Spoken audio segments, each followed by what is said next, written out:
Also weighed in on the Idlib issue. Let's get more now from our correspondent, Oubai Shahbandar, who joins me live in the studio. Thanks so much for joining us. So it seems the U.S. now wants to play a very active role in Syria to keep Iran out, first and foremost, and ensure, they say, the total elimination of Daesh in Syria.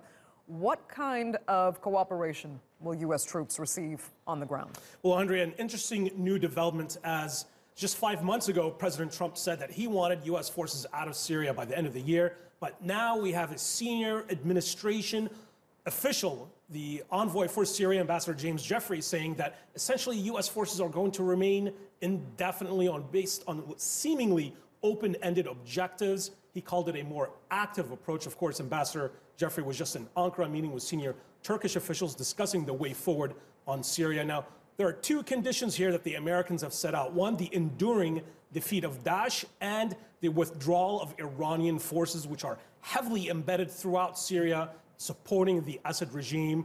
These are two conditions that essentially will not likely to be met anytime soon. America has around 2,200 forces on the ground, special forces operators and Marines that are fighting Daesh in Operation Roundup. But as we've seen before, Daesh just seems to keep popping back up time and time again. So some new conditions being set here by the U.S. that may lead to military confrontations, indirectly or even directly, on the ground with an expanded Russian military presence and an expanded and very active Iranian military presence on the ground. Can I just ask quickly, has Trump agreed to this, or is the administration members here working actively against his statement so far? Well, when asked, Ambassador James Jeffrey said that President Trump was on board of this policy, this new way forward on Syria, but we'll have to wait and see. We've seen time and time again the Pentagon and State Department saying two different things on Syria policy. Absolutely. Okay, quickly, with the exception of the highly contentious U.S. support for the YPG, do the U.S. and Turkey actually see eye to eye now on most else in Syria?